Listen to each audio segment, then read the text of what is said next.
अब मैं अपने स्वागत का कार्यक्रम यहीं पे रोक देता हूँ और कार्यक्रम में विलम्ब हो रहा है तो रमेश लोधी नेताजी जहाँ भी हैं तो आ जाएंगे। अरे नमस्कार तो ठीक है,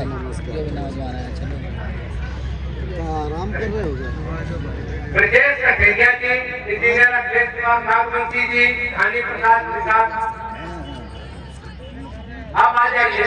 यार भोजन की व्यवस्था यहाँ थी, तुम आए लिए तुम वहाँ कर रहे हो। भोजन मिलेगा भैया, छोड़ दो अभी आ जाओ यार। तो बहुत मजेदार है व्यवस्था, आ जाओ। बढ़िया थोड़ी सब्जी गरम गरम खाने। अरविंद पाल क्रिकेटर हैं, वो छत्तीसगढ़ से आए हैं, कृपया वो आ जाए, स्वागत किया जाए। अरे खाना खाओ, निकलो और कितनी दूरी है। राजू हाथी जी से अनुरोध है कि वो BS4 से प्रदेश सचिव हैं, कृपया आ जाए।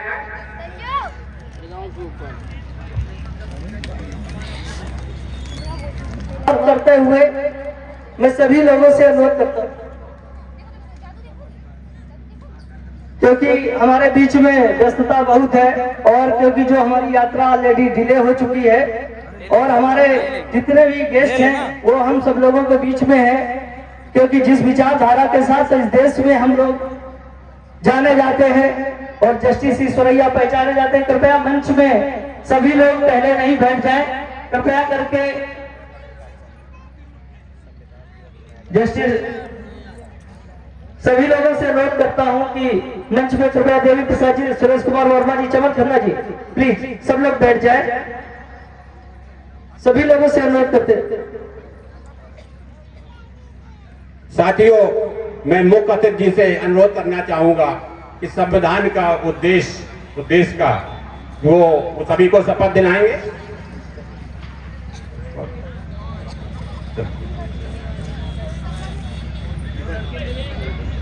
तो सभी लोग खड़े हो जाएंगे और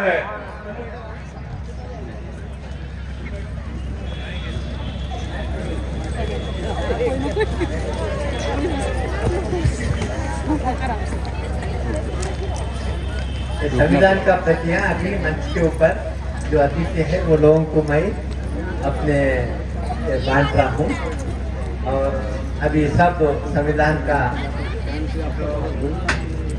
देश का हम पढ़ेंगे, फिर आप भी मेरे साथ पढ़िए। छोटी छोटी शब्दों में मैं पढ़ता हूँ, आपको भी रिपीट करना है। भारत की संविधान है, ये उपदेश का मैं पढ़ता हूँ अभी।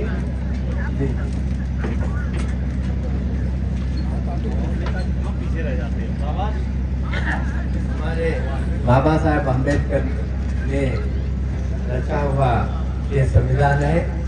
ये संविधान हमारे जो बाइबल है, भगवत गीता है, कुरान है, ब्रह्मा है, क्योंकि संविधान। मैं सभी से अनुरोध करता हूं कि अपनी जो भारत की प्रस्तावना है वो जस्टिस ईश्वरैया सर पढ़ेंगे। सब लोग शपथ लेते हुए हाथ अपने आगे कर लेंगे, शपथ लेते हुए। हम भारत के लोग, भारत के लोग एक संपूर्ण प्रभुत्व संपन्न समाजवादी धर्मनिरपेक्ष लोकतंत्र गणराज्य बनाने के लिए तथा उसके समस्त नागरिकों को सामाजिक आर्थिक और न्याय विचार अभिव्यक्ति विश्वास धर्म और प्रतिष्ठा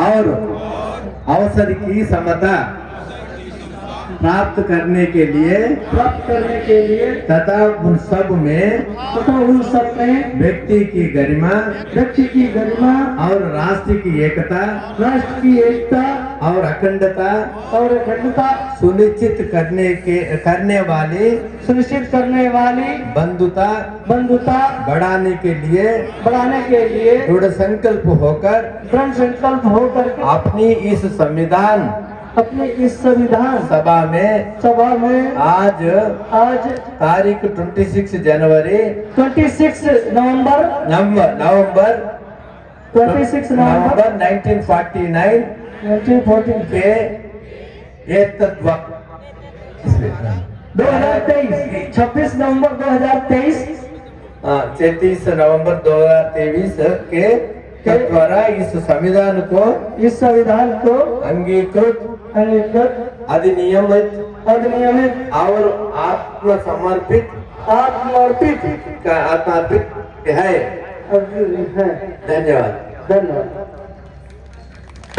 जय संविधान।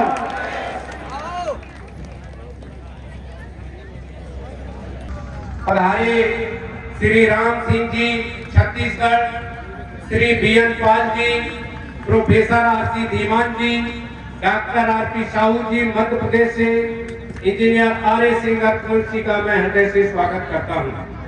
इसी क्रम में मातृशक्ति श्रीमती साधना साहू जी, श्रीमती प्रतिभा अटल पाल जी, श्री कुलवंत सिंह खालसा जी, पूजा कमल जी, कुमारी पारुल पाल जी, देवी प्रसाद निषाद जी, संजय पाल जी, अनिल प्रजापति जी, डॉक्टर मर्दानी प्रजापति जी, विजय सिंह बघेल को सादर नमन करता हूँ।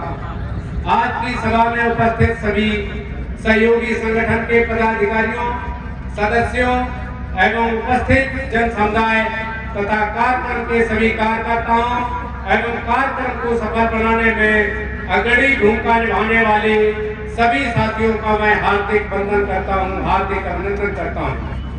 कार्यक्रम में सहयोगी पुलिस प्रशासन एवं पत्रकार बंधुओं का हार्दिक अभिनंदन एवं वंदन करता हूँ। आज हमारे जो अतिथिगण आए हैं उनके बारे में मैं चंद शब्द कहना चाहूंगा। ईश्वर ने गिनती के रत्न बनाए हैं। ईश्वर ने कीमती रत्न गिनती के बनाए हैं। उन रत्नों में सबसे कीमती आज हमारे बीच आए हैं। मैं यह भी आपके संज्ञान में लाना चाहता हूं कि आज के 74 वर्ष पूर्व आज के दिन 26 नवंबर 1949 संविधान को अंगीकृत किया गया था, परंतु आज भी सामाजिक आर्थिक गैर बराबरी समाज में देखी जा रही है। इस असमानता को दूर करने के लिए हम सभी को तय करना है कि जनमानस की प्रगति के लिए वर्ण मुक्त समाज का निर्माण हो। किसी भी क्षेत्र में हीन भावना के मिथक को दूर करना है। समाज के बहुसंख्यक लोगों, SC, ST, OBC एवं अल्पसंख्यक जो कर्मयोगी हैं, देश की अर्थव्यवस्था के निर्माता हैं, जो कट्टरपंथियों द्वारा सदियों से शोषित, पीड़ित, उपेक्षित रहे हैं, उनको अधिकार युक्त बनाना है।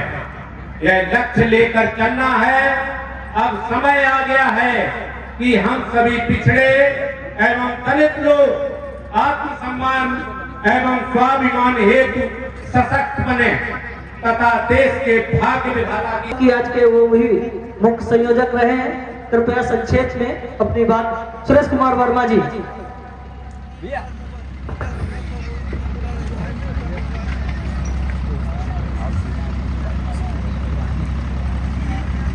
कृपया सुरेश कुमार वर्मा जी। हेलो। आज 26 नवंबर संविधान दिवस के पावन पर्व पर मैं सभी को हार्दिक बधाई देता हूँ और मंगल कामना करता हूँ। साथ ही हमारे आज संविधान जन जागृति एवं दिशा सभा जो आयोजित की गई है उसके मुख्य अतिथि माननीय बी सुरैया साहब, चीफ जस्टिस साहब आंध्रा, आपकी की अध्यक्षता कर रहे माननीय डॉक्टर जितेंद्र नाथ जी और मंच पर हमारे सम्मानित अतिथिगण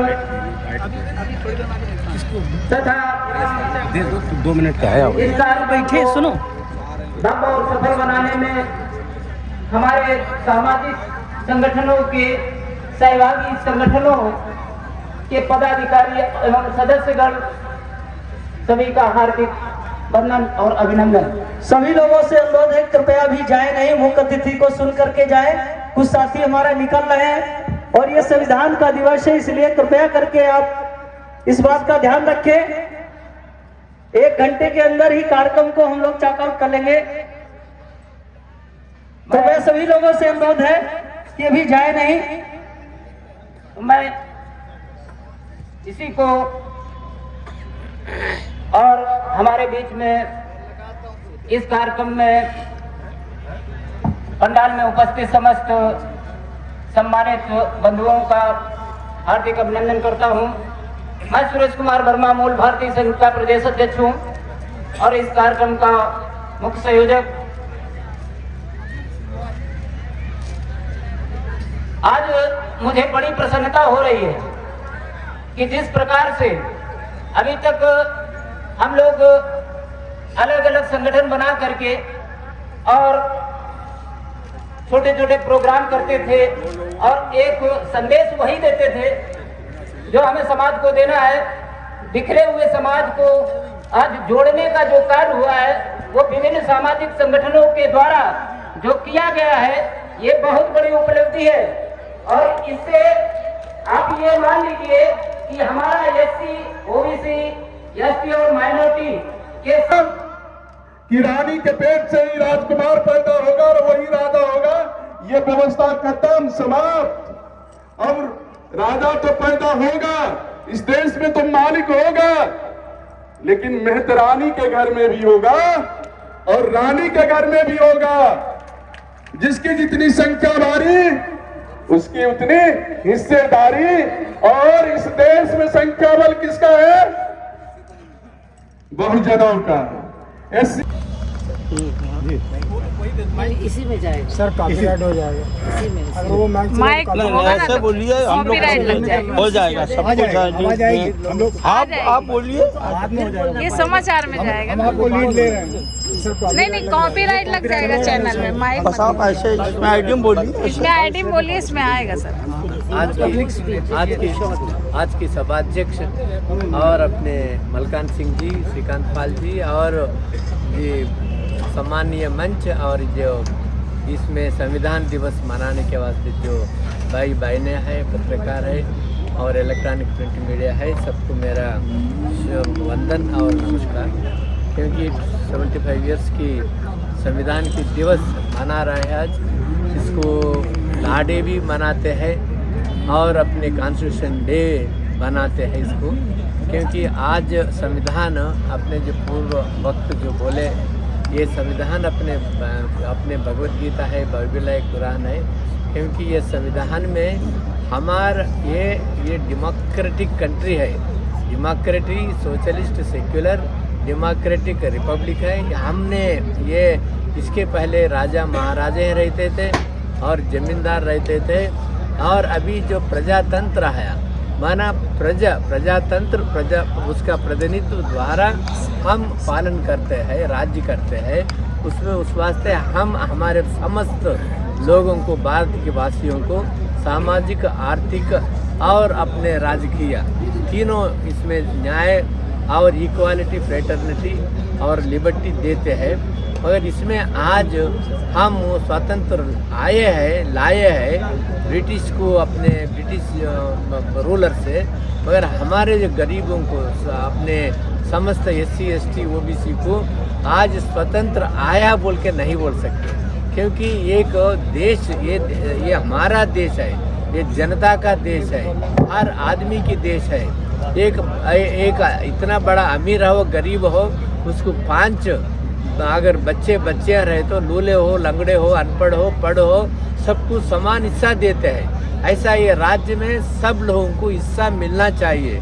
एग्जीक्यूटिव में, लेजिस्लेचर में और अपने पॉलिटिक्स में, जुडिशरी में, माना जुडिशरी न्यायपालिका और कार्यपालिका और अपने इसमें तीनों में अपने को हिस्सा मिलना चाहिए। मगर अभी तक हम जो बाबा साहब अम्बेडकर ने बोला, भले इसके जो पूर्वजों ने रानियां राजा को जन्म देते थे, मगर आज प्रजा का वोट से राजा निकलते हैं। मगर अपने दौर्भाग्य स्थिति है, मगर हमारे को खरीद के वो लोग अभी भी राज्य कर रहा। उस वास्ते जब बाबा साहब अम्बेडकर ने बहुत खुशी से आ रहा था पार्लियामेंट से, आचार्य कृपला ने बोला क्यों आज इतना खुशी से है, क्योंकि आज इसके रानी का गर्भ से राजा होता था, हमारे वोटर से राजा बनता है। आपका वोट को हम खरीद लेके हम ही राजा बनते हैं। मगर बाबा साहब ने बोला जिस दिन हमारे वोट, हमारे लोग जागरूक हो गए, आपसे गरीब कोई भी नहीं रहेगा इस देश में। ऐसा दिन आने वाला है, क्योंकि ये हमारे हक, हमारे अधिकार, हमारे हिस्सा, हमारे जो ये खींच के, लूट के, चोरी करके वो लोग अयाज कर रहा है। और गरीबी हो रहा है, अमीर हो रहा है। कोई भी अपने यहाँ माना इंडिपेंडेंस आया बोल के नहीं बोल सकते, क्योंकि संविधान को अभी कितने अमेंडमेंट लाया। संविधान को वो लोगों का आरएसएस बीजेपी का अलग संविधान मानते हैं वो लोग, उस वास्ते वो आरएसएस मूला लोग गांधी जी को भी मर्डर करे हैं, संविधान को भी मर्डर करना चाहते हैं वो लोग। आज अपने जो जाति जनगणना 2011 में जाति जनगणना हुआ, पर उसको पब्लिश नहीं करना चाहते हैं। 2021 भी जाति जनगणना नहीं करना चाहता है, और वर्गीकरण, जाति में वर्गीकरण नहीं करना चाहता है। मैं जब chairman national commission for backward classes थे, तब अपने जाति जनगणना जो 2011 में करे वो पब्लिश करो बोल के मैं एडवाइस दिया, मगर वो माने नहीं है। वर्गीकरण भी करना, क्योंकि जिनका संख्या भारी उनकी उतना हिस्सादारी होना चाहिए, मगर वो भी करने को तैयार नहीं है। मगर परसों अपने माननीय प्रधानमंत्री हैदराबाद में आके हम एससी को वर्गीकरण करता बोल के उन्हें वहाँ ऐलान किया है, कमेटी नियुक्त किया है। बीसी को क्यों नहीं कर रहा उन्हें? बीसी को इतना पूरा जाति जनगणना का पब्लिश करे बिगर कोई भी वर्गीकरण साइंटिफिकली कर ही नहीं सकता। मगर वो लोगों को अपने ईमानदारी नहीं है, ये लोगों को निष्ठता नहीं है, क्योंकि हमारे जो आमने में विभाजन करके वो लोग रूल करना चाहता है। खाली अपने इलेक्शंस के सामने कुछ प्रॉमिसेस, फालतू प्रॉमिसेस करके ये ऐसा करना चाहते हैं। पूरा हर राजनीतिक झूठ बोल रहा, इतना बड़े से बड़े आदमी भी झूठ बोल रहा। उस वजह से वो झूठ को नहीं मानना है। जो कॉन्स्टिट्यूशन में है इक्वालिटी है, और कोई भी डिस्क्रिमिनेशन नहीं है। हर वर्ग को, हर जाति को प्रोपोर्शनल रिप्रेजेंटेशन देना चाहिए। ये रिजर्वेशंस नहीं है, ये प्रतिनिधित्व है, भागीदारी है, रिप्रेजेंटेशन है। अपने तीनों विभागों में हमारे हिस्सा हमारे को होना चाहिए, कोई भी डिस्क्रिमिनेशन नहीं होना चाहिए, इक्वल और अपने क्वालिटी एजुकेशन, हेल्थ होना चाहिए। आज की जनसभा का मुख्य उद्देश्य क्या है? आज की जनसभा का मुख्य उद्देश्य है हम जागरूक, कॉन्स्टिट्यूशन से जागरूक हो, फिर अपने उसको बचाओ, और फिर अपने वोट अपने वालों को दे के अपने बैकवर्ड क्लासेस का राज्य बोलो ने राज्य करना चाहिए। सवर्णों को वोट नहीं देना चाहिए, खाली बैकवर्ड क्लासेस को देना चाहिए। कोई भी सवर्ण को शपथ लेना चाहिए, कोई भी सवर्ण को वोट नहीं देना चाहिए, चाहे कोई भी पार्टी। आप जुडिशरी के हिस्सा रहे हैं जी, और एक सम्मानीय पद पे रहे हैं जी, तो आपको कब लगा कि संविधान को बचाने की आवश्यकता है? संविधान को मैं जुडिशरी में आप भले इंक्वायरी कर सकते हैं। मैं जब न्यायमूर्ति हुआ और पूरा आप हिस्ट्री ले सकते हैं।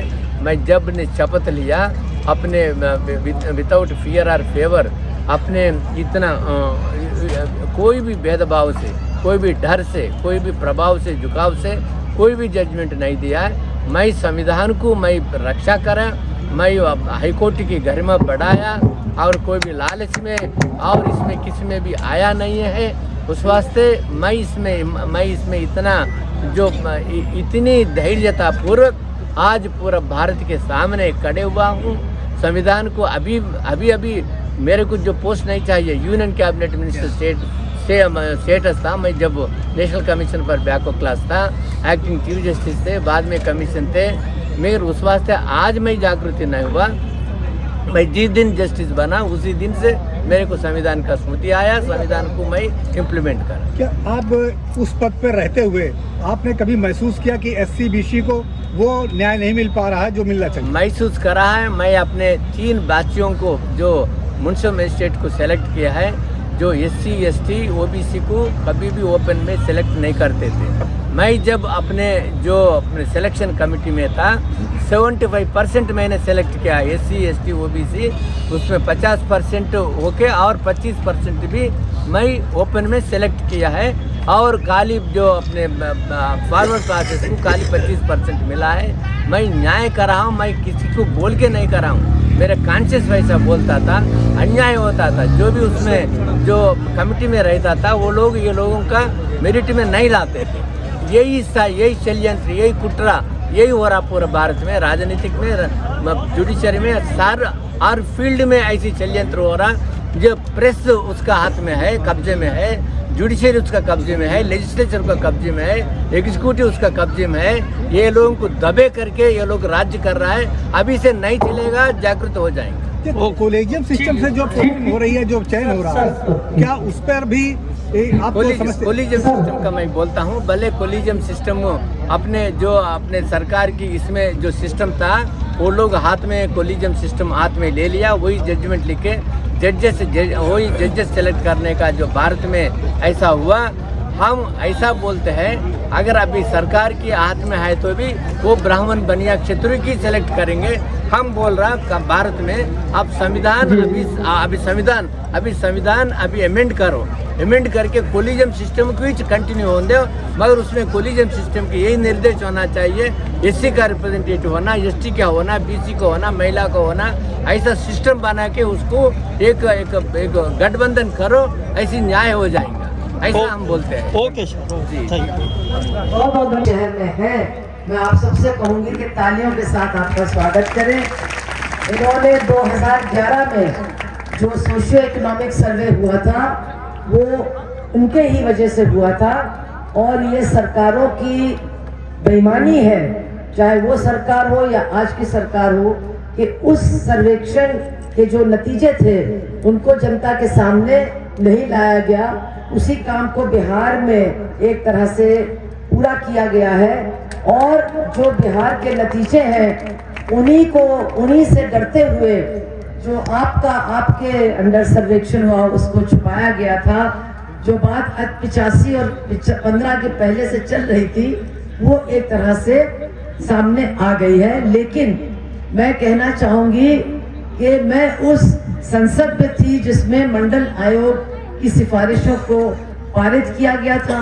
हम लोगों ने भी, कम्युनिस्ट पार्टी के लोगों ने भी हाथ उठाया था, लेकिन मुसीबत ये हुई कि जिनको उससे फायदा मिलना था वही उसके खिलाफ हो गए, और मंडल को खत्म करने के लिए जो कमंडल उठा करके रथ निकला था उस रथ के पीछे लग गए और उस रथ को कामयाबी की तरफ पहुंचाने का काम किया।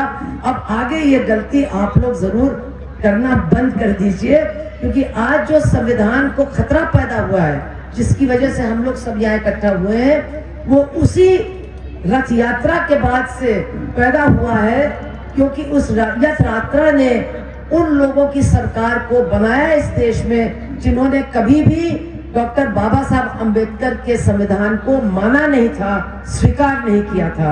RSS और हिंदू महासभा ने 1949 में ही कह दिया था हम इस संविधान को नहीं मानते, हमारे लिए जो न्याय शास्त्र है वो मनुस्मृति है। ये मनुस्मृति क्या है? जो महिलाओं के तमाम अधिकारों पर कुठाराघात करता है, जो लोगों को जन्म से ही पेशे और जाति के साथ जोड़ता है, कभी उनको उससे छुटकारा नहीं मिल सकता है। उस मनुस्मृति के प्रति जो तमाम लोगों ने अपनी निष्ठा को तो बार बार दोहराया है, उनके साथ मंडल कमीशन ने जिनको फायदा पहुंचाया वो जुड़ गए। इससे बड़ी मुसीबत इस देश के लिए कुछ और हो नहीं सकती थी, इससे बड़ी त्रासदी कोई नहीं हो सकती थी। आप सबसे मेरा निवेदन है कि इस त्रासदी को कृपया करके आगे दोहराने का काम न कीजिए।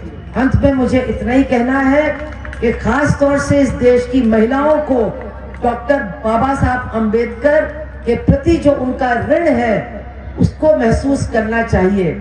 और ये हर वर्ग की महिला के लिए मैं कह रही हूँ, चाहे वो ऊंची जात की हो, चाहे पिछड़ी हो, चाहे दलित जातियों की हो, चाहे अल्पसंख्यक हो।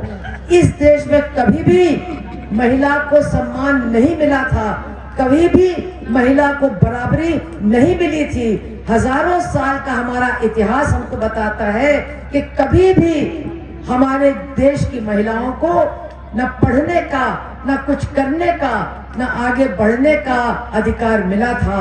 ये तो केवल हमारा संविधान है जिसके निर्माता डॉक्टर बाबा साहब अंबेडकर थे, जिन्होंने महिलाओं को समानता का दर्जा दिया, उनको तमाम अधिकारों से लैस किया। आखिर में मैं एक बार फिर इसके 2 लाइन आपको पढ़ करके सुनाऊंगी जो प्रस्तावना है। इसमें लिखा है कि व्यक्ति की गरिमा और राष्ट्र की एकता और अखंडता सुनिश्चित करने वाली बंधुता बढ़ाने के लिए मतलब आज हम लोग कटिबद्ध हैं। क्या मतलब इसका? कि जो लोग इस देश में बंधुता को समाप्त कर रहे हैं, जो धर्म के नाम पर हिंदू मुसलमान को, हिंदू ईसाई को एक दूसरे का दुश्मन बना रहे हैं, जो जाति के नाम पर लोगों को आपस में लड़ा रहे हैं, वो देशभक्त नहीं, वो डॉक्टर बाबा साहब के इस संविधान के अनुसार ये देशद्रोही हैं। क्योंकि अगर बंधुता नहीं रहेगी तो देश की एकता और अखंडता भी नहीं बचेगी। इसको ठीक से पढ़िए, बहुत गंभीरता से पढ़िए। डॉक्टर अंबेडकर भगवान बनने के लिए उन्होंने संविधान नहीं बनाया, हमको इंसान बनाने के लिए उन्होंने संविधान बनाया। इंसान बनिए, पढ़िए, संविधान को पढ़िए, जाति का उन्मूलन पढ़िए, उनके सामने अगरबत्ती जलाना बंद कर दीजिए, उनकी किताबों को पढ़ करके उनके रास्ते पर हम लोग सब चलना सीखे। यही आज के दिन हमें तय करना है, तभी इस संविधान को हम बचा पाएंगे। क्योंकि इसके दुश्मन आज राज कर रहे हैं, उत्तर प्रदेश में भी कर रहे हैं, दिल्ली में भी कर रहे हैं। अगर इसको बचाना है तो उनके राज का तख्ता भी पलटना होगा और एक नया भारत, एक नया हिंदुस्तान बनाना होगा। इतना ही कह करके मैं अपनी बात को समाप्त करती हूँ और आप सबका बहुत बहुत धन्यवाद देती हूँ और जस्टिस साहब का आपके बीच में बहुत बहुत स्वागत करती हूँ। शहर में है, मैं आप सबसे कहूँगी कि तालियों के साथ आपका स्वागत करें। इन्होंने 2011 में जो सोशियो इकोनॉमिक सर्वे हुआ था वो उनके ही वजह से हुआ था और ये सरकारों की बेईमानी है, चाहे वो सरकार हो या आज की सरकार हो, कि उस सर्वेक्षण के जो नतीजे थे उनको जनता के सामने नहीं लाया गया। उसी काम को बिहार में एक तरह से पूरा किया गया है और जो बिहार के नतीजे हैं उन्हीं से डरते हुए जो आपके अंडर सर्वेक्षण हुआ उसको छुपाया गया था। जो बात 85 और 15 के पहले से चल रही थी वो एक तरह से सामने आ गई है। लेकिन मैं कहना चाहूंगी कि मैं उस संसद में थी जिसमें मंडल आयोग की सिफारिशों को पारित किया गया था। हम लोगों ने भी, कम्युनिस्ट पार्टी के लोगों ने भी हाथ उठाया था। लेकिन मुसीबत ये हुई कि जिनको उससे फायदा मिलना था वही उसके खिलाफ हो गए और मंडल को खत्म करने के लिए जो कमंडल उठा करके रथ निकला था उस रथ के पीछे लग गए और उस रथ को कामयाबी की तरफ पहुंचाने का काम किया। अब आगे ये गलती आप लोग जरूर करना बंद कर दीजिए, क्योंकि आज जो संविधान को खतरा पैदा हुआ है, जिसकी वजह से हम लोग सब यहाँ इकट्ठा हुए हैं, वो उसी रथ यात्रा के बाद से पैदा हुआ है। क्योंकि उस रथ यात्रा ने उन लोगों की सरकार को बनाया इस देश में जिन्होंने कभी भी डॉक्टर बाबा साहब अंबेडकर के संविधान को माना नहीं था, स्वीकार नहीं किया था। आरएसएस और हिंदू महासभा ने 1949 में ही कह दिया था हम इस संविधान को नहीं मानते, हमारे लिए जो न्याय शास्त्र है वो मनुस्मृति है। ये मनुस्मृति क्या है? जो महिलाओं के तमाम अधिकारों पर कुठाराघात करता है, जो लोगों को जन्म से ही पेशे और जाति के साथ जोड़ता है, कभी उनको उससे छुटकारा नहीं मिल सकता है। उस मनुस्मृति के प्रति जो तमाम लोगों ने अपनी निष्ठा को तो बार बार दोहराया है, उनके साथ मंडल कमीशन ने जिनको फायदा पहुंचाया वो जुड़ गए। इससे बड़ी मुसीबत इस देश के लिए कुछ और हो नहीं सकती थी, इससे बड़ी त्रासदी कोई नहीं हो सकती थी। आप सबसे मेरा निवेदन है कि इस त्रासदी को कृपया करके आगे दोहराने का काम न कीजिए। अंत में मुझे इतना ही कहना है कि खास तौर से इस देश की महिलाओं को डॉक्टर बाबा साहब अंबेडकर के प्रति जो उनका ऋण है उसको महसूस करना चाहिए। और ये हर वर्ग की महिला के लिए मैं कह रही हूँ, चाहे वो ऊंची जात की हो, चाहे पिछड़ी हो, चाहे दलित जातियों की हो, चाहे अल्पसंख्यक हो। इस देश में कभी भी महिला को सम्मान नहीं मिला था, कभी भी महिला को बराबरी नहीं मिली थी। हजारों साल का हमारा इतिहास हमको बताता है कि कभी भी हमारे देश की महिलाओं को न पढ़ने का, न कुछ करने का, न आगे बढ़ने का अधिकार मिला था। ये तो केवल हमारा संविधान है जिसके निर्माता डॉक्टर बाबा साहब अंबेडकर थे, जिन्होंने महिलाओं को समानता का दर्जा दिया, उनको तमाम अधिकारों से लैस किया। आखिर में मैं एक बार फिर इसके 2 लाइन आपको पढ़ करके सुनाऊंगी जो प्रस्तावना है। इसमें लिखा है कि व्यक्ति की गरिमा और राष्ट्र की एकता और अखंडता सुनिश्चित करने वाली बंधुता बढ़ाने के लिए मतलब आज हम लोग कटिबद्ध हैं। क्या मतलब इसका? कि जो लोग इस देश में बंधुता को समाप्त कर रहे हैं, जो धर्म के नाम पर हिंदू मुसलमान को, हिंदू ईसाई को एक दूसरे का दुश्मन बना रहे हैं, जो जाति के नाम पर लोगों को आपस में लड़ा रहे हैं, वो देशभक्त नहीं, वो डॉक्टर बाबा साहब के इस संविधान के अनुसार ये देशद्रोही है। क्योंकि अगर बंधुता नहीं रहेगी तो देश की एकता और अखंडता भी नहीं बचेगी। इसको ठीक से पढ़िए, बहुत गंभीरता से पढ़िए। डॉक्टर अंबेडकर भगवान बनने के लिए उन्होंने संविधान नहीं बनाया, हमको इंसान बनाने के लिए उन्होंने संविधान बनाया। इंसान बनिए, पढ़िए, संविधान को पढ़िए, जाति का उन्मूलन पढ़िए, उनके सामने अगरबत्ती जलाना बंद कर दीजिए, उनकी किताबों को पढ़ करके उनके रास्ते पर हम लोग सब चलना सीखे। यही आज के दिन हमें तय करना है, तभी इस संविधान को हम बचा पाएंगे। क्योंकि इसके दुश्मन आज राज कर रहे हैं, उत्तर प्रदेश में भी कर रहे हैं, दिल्ली में भी कर रहे हैं। अगर इसको बचाना है तो उनके राज का तख्ता भी पलटना होगा और एक नया भारत, एक नया हिंदुस्तान बनाना होगा। इतना ही कह करके मैं अपनी बात को समाप्त करती हूँ और आप सबका बहुत बहुत धन्यवाद देती हूँ और जस्टिस साहब का आपके बीच में बहुत बहुत स्वागत करती हूँ।